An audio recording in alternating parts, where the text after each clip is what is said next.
క్లియర్గా వినబడతలేదు సార్, క్లియర్గా వినబడతలే. మోహన్ రెడ్డి గారు ఏం చెప్పారు మీరు చెప్పండి, పర్లేదు. క్లియర్గా వినబడతలేదు.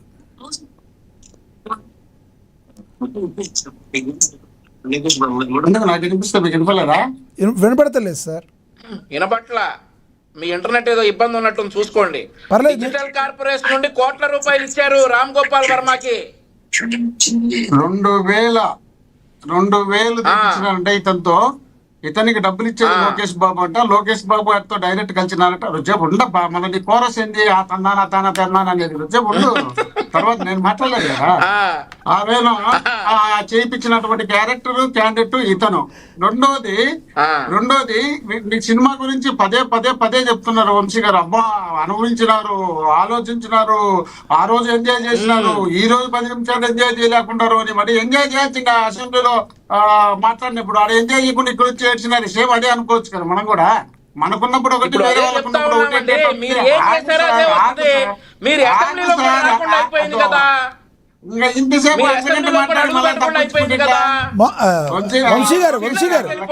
వంశీ గారు ఆయన అంటే కంటిన్యూ మాట్లాడినండి, తర్వాత మీరు డిఫెన్స్ చేద్దరు.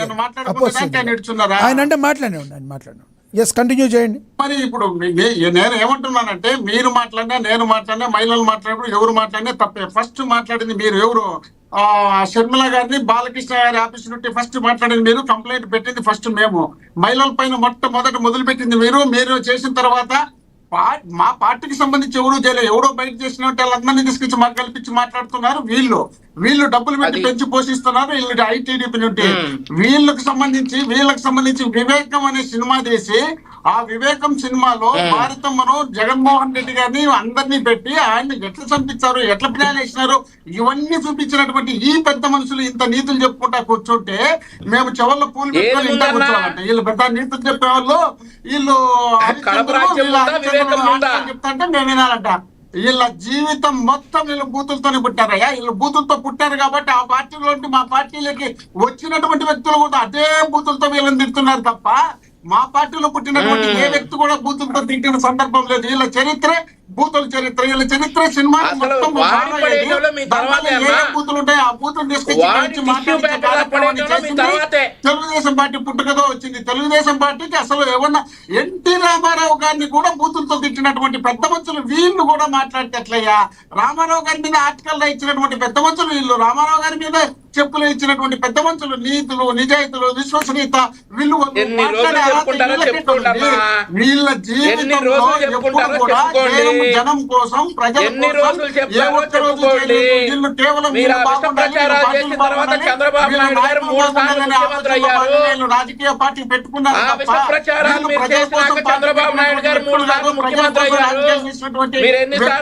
వీళ్ళు ప్రజల కోసం కాకుండా వీళ్ళ కోసం పెట్టుకుని ఈ రాష్ట్రంలో ఏ మంచి వ్యక్తి వచ్చి మాట్లాడినా కూడా ప్రతి ఒక్కరిని వాళ్ళని విల్లులు చేసే కార్యక్రమం చేపట్టడంతో పాటు ఎక్కడ ఎవరు ఈ రాష్ట్రంలో కూడా తీసుకొచ్చి అరెస్ట్ చేయడం, జైల్లో పెట్టడం, ఇంత నీచంగా దిగజారిపోయిన పాలన ఆంధ్రప్రదేశ్ లో మాత్రమే, భారతదేశంలో ఏ రాష్ట్రంలో ఇంత దిగజారలేదు. వీళ్ళు కూడా నీతులు చెప్పుకుంటా మాట్లాడుతున్నారంటే దయ్యాలు వేదాలు వల్లిస్తాయి చూడు, ఆ విధంగా ఉంది. వీళ్ళ దయాలు వేదాలు వల్లించే నీతులు వీళ్ళు చెప్పుకుంటూ వస్తున్నారు జనాలకు.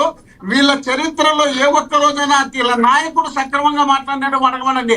జగన్మోహన్ రెడ్డి గారు ఈ రోజు కూడా ఏ రోజు కానీ తండ్రి అమ్మ బూతులో మాట్లాడినా సందర్భమే లేదు. స్వయంగా చంద్రబాబు నాయుడు గారు మాట్లాడినారు. నీ అమ్మమ్మ కూడా మీ అమ్మమ్మ కూడా వాళ్ళ అమ్మమ్మ కూడా అని మాట్లాడినటువంటి పెద్ద మనిషి, 50 ఏళ్ళు రాజకీయాలు ఉన్నటువంటి పెద్ద మనిషి అలాంటి వ్యక్తి ఇలా మాట్లాడుతున్నారంటే మళ్ళీ మీరు నీతులు చెప్తారంటే మిమ్మల్ని గురించి మేము వినాలా? ఆ సీఎం ఎవరో, సీఎం వాళ్ళ అమ్మ మొగుడు ఎవరో మాకు తెలియదని చెప్పినటువంటి ఇంకో డిప్యూటీ సీఎం, ఆ డిప్యూటీ సీఎం చెప్పుల చేతిలో పట్టుకుని ఇట్లా మాట్లాడినటువంటి డిప్యూటీ సీఎం, ఆ డిప్యూటీ సీఎం చెప్పారు స్వయంగా నన్ను చంద్రబాబు నాయుడు గారితో కలిస్తే, చంద్రబాబు నాయుడు గారు కలిసి బయటకు వచ్చే మేము ఇద్దరమే మాట్లాడితే ప్యాకేజ్ తీసుకున్నామని 10 సీట్లు పడింటారని ఈ విధంగా మా మీద దుష్ప్రచారం చేసినారని ఆయన స్వయంగా చెప్తే, ఆ డిస్కషన్ ఎవరో బయట ఉండే వాళ్ళు ప్యాకేజ్ ఇస్తారని అంటే దాన్ని చెప్పులు పట్టుకొని వేదికల మీద ఒక నేను ఇట్లా అలాంటి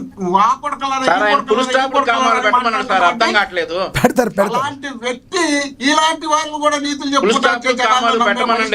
సార్ కొంచెం స్లోగా అంటే చెప్పండి, ఆయనకు అర్థం కావట్లేదు అంటే కొంచెం స్లోగా మాట్లాడు. రాష్ట్ర చరిత్రలో మీకేమైనా అర్థమవుతుందండి? నాకు అర్థమవుతుంది సార్. ఈ కూటమి ప్రభుత్వం వచ్చిన తర్వాత నేను చెప్తాను మీకు. జరుగుతుంది. కూటమి ప్రభుత్వం అధికారంలోకి వచ్చిన తర్వాతనే రాష్ట్రాన్ని భ్రష్టు పట్టిస్తున్నారు. వీళ్ళు అభివృద్ధి చేయలేని పరిస్థితిలో, వీళ్ళు సంక్షేమం చేయలేని పరిస్థితిలో, వీళ్ళు ఇచ్చినటువంటి మాట నిలబెట్టుకోలేని పరిస్థితిలో వీళ్ళు రాష్ట్రాన్ని. వంశీ గారు ఒక్క 2 నిమిషాలు సమయం పాటించండి, 2 నిమిషాలు. ఆయన ఆరోపణలు చేయనివ్వండి. అదే చెప్తా. వంశీ మోహన్ రెడ్డి గారు మీరు కొంచెం నిదానంగా చెప్తే మీరు ఏం ఆరోపణ చేస్తున్నారో ఆయనకు అర్థం అవుద్దంట. మీరు కొంచెం ఫాస్ట్ గా చెప్తుంటే అర్థం కావట్లేదు, అందుకనే ఆపాను. ఆయన మధ్యలో రారు. మీరు మాట్లాడలేదు కరెక్టే, అందుకని ఆయన ఆపాను. వంశీ గారు ఎస్ వంశీ గారు కాసేపు సమయం పాటించు.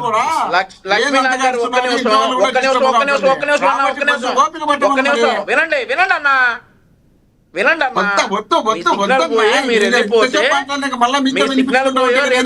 కారణాలతో మీరు వెళ్ళిపోతే గ్యాప్ ఫిల్ చేసే అంతే. నేను కావాలని 2 సార్లు మాట్లాడాల, నాకు అవకాశం ఇవ్వాల.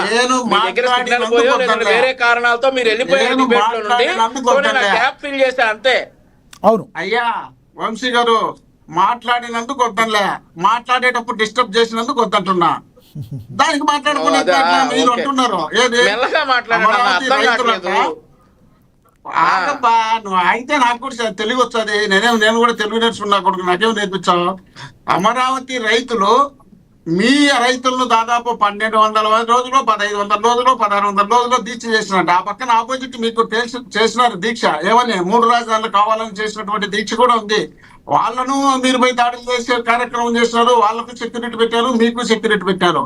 మీకు సెక్యూరిటీ పెట్టినా సీఎం గారు అసెంబ్లీకి కానీ అక్కడ సెక్రటరీకి పోవాలనుకున్నప్పుడు మీ వాళ్ళు వెళ్ళి ఆడ ఇష్టం వచ్చినట్టు ఇబ్బందులకు గురి చేసే కార్యక్రమమే కాకుండా రాళ్ళు తీసుకోవడం, దాడులు చేయడము, రోడ్డుకు వచ్చి అడ్డం పడ్డము, ఈ విధమైనటువంటి కార్యక్రమాలు చేసినప్పుడు అక్కడ పోలీసులు వెళ్ళి మీ వాళ్ళను పక్కకు నెట్టినారు తప్ప ఏ వైఎస్ఆర్ కాంగ్రెస్ పార్టీ కార్యకర్త కానీ నాయకుడు కానీ పోయి తన్ని దొబ్బి చేసింది లేదు. మీరేమనుకున్నట్టు చెప్తారంటే స్వయంగా జగన్మోహన్ రెడ్డి గారిని జనాలు వేసుకొని వచ్చి వాళ్ళు చేస్తున్నటువంటి దీక్ష మీద దాడులు చేయించి కొట్టించి ఖండించినాడనే విధంగా మీరు ప్రచారం చేసేదానికి సిద్ధపడుతున్నారు.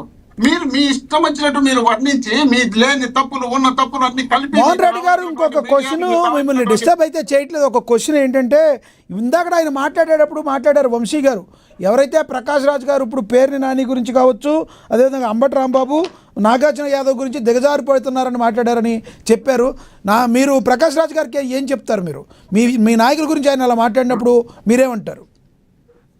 వంశీ గారి లాంటి మనిషి ఊళ్ళో ఒక ఆయన పెద్ద మనిషి ఉన్నట్ట.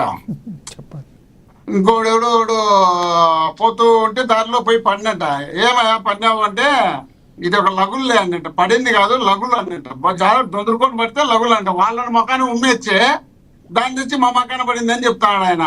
కాదబ్బా, కొంచెమన్నా ఆలోచన చేయకపోతే ఎట్లా? మీరు ఫస్ట్ నుండి టార్గెట్ పెట్టింది ప్రకాష్ రాజ్ గారిని. ప్రకాష్ రాజ్ గారు బ్రహ్మాండమైన యాక్టర్, బ్రహ్మాండమైనటువంటి సమాజ సేవ చేసే క్యాండిడేట్ అతను. కొన్ని గ్రామాలు దత్తగా తీసుకొని ఎక్కడ శాంతినగర్ దగ్గర ఆ గ్రామాలను బ్రహ్మాండంగా డెవలప్ చేస్తున్నటువంటి ఒక మంచి మనిషి. అలాంటి మంచి మనిషి మీద మీరు దాడులు చేస్తారు. ప్రొఫెసర్ నాగేశ్వరరావు గారు బ్రహ్మాండమైనటువంటి ఒక కమ్యూనిజం భావాలు కలిగినటువంటి వ్యక్తి అతను. అతని మీద మీరు దాడులు చేస్తారు. మా పార్టీకి సంబంధించి కానీ మాకు మీడియాకు సంబంధించినటువంటి వ్యక్తులు కానీ ఎవరు మాకు సపోర్ట్ చేసినా వాళ్ళందరిపైన మీరు దాడులు చేయడానికి సిద్ధం చేసుకున్నారు. మీరు మీ సోషల్ మీడియా ద్వారా మీ ఐటీ ద్వారా తిట్టిస్తారు. ఇంతమంది బ్రహ్మాండమైన మనుషుల్లో ఇంతమంది బ్రహ్మాండమైన మనుషుల్లో ఒక బ్రహ్మాండమైన మనిషిని వదిలేశారు. ఆయనే జడా శ్రావణ్. ఆయన ఒక మాట మాట్లాడాడు, చెయ్యి కడుక్కుంటే ఎంగిలి మెతుకులు కూడా పోతాయని కూడా వాటిని కూడా లాగేసుకుంటాడు జగన్మోహన్ రెడ్డిని డైరెక్ట్గా మాట్లాడాడు. ఆయన గురించి ఎందుకు చెప్పట్లేదు మీరు? ఇప్పుడు మీరు అంటున్నారు కదా ఆ క్వశ్చన్, జగన్మోహన్ రెడ్డి గురించి మీరు మాట్లాడారు కదా. వీళ్ళు డబ్బులు ఇచ్చి స్వయంగా డబ్బులు ఇచ్చి లోకేష్ బాబు గారు డబ్బులు ఇచ్చినారని చెప్పి జడా శ్రావణ్ ఆయన ప్రెస్ మీట్ లో స్వయంగా ఆయనే చెప్పినారు. చెప్పించుకొని 2019 నుండి 24 వరకు జగన్మోహన్ రెడ్డి గారి తిట్లు తిట్టించినారు. ఆయన ద్వారా ఒక రిటైర్డ్ జడ్జి, ఒక దళిత జడ్జి ఆ విధంగా ఆయన అడ్డు పెట్టుకొని బ్రహ్మాండంగా మాట్లాడిన తర్వాత వీళ్ళకు వాళ్ళకు ఏం చెడిందో 2024లో చెడిన తర్వాత ఆయన ఇక్కడ వచ్చి మాట్లాడితే ఆయన కూడా మా పేటీఎం అంట, మా పేటీ అంట, మాకు కావాల్సిన ఉంటారు. రావణ్ అనే క్యాండిడేట్ వీళ్ళ పార్టీకి సంబంధించినటువంటి పవన్ కళ్యాణ్ గారికి అభిమాని. ఆయన ఆ పవన్ కళ్యాణ్ గారి అభిమాని, గతంలో ఆయనకు దగ్గరగా పనిచేసినటువంటి వ్యక్తి. అలాంటి వ్యక్తి ఈ రోజు ఆయనకు రాష్ట్రంలో జరుగుతున్నటువంటి పరిణామాలపైన బాధ సార్. ఇప్పుడు వీళ్ళందరూ ఎవరు కాదు, మీరు మీ నోటితో ఇది వినాలంటున్నారు జనాలందరూ. ఎవరైతే వైసీపీ సెక్రటరీ, రాష్ట్ర సెక్రటరీ ఉన్నారో ఇంద్రసేన నాయుడు అంటున్నారు, కొంతమంది ఇంద్రసేన చౌదరి అంటున్నారు. ఆయనైనా మీ వాడేగా, మీ వాడు కాదంటానికి లేదు కదా. ఆయనే వీళ్ళందరూ వెనకాల ఉన్నారని అనేక విట్నెస్లు కూడా ఉన్నాయని చెప్తున్నారు. రాను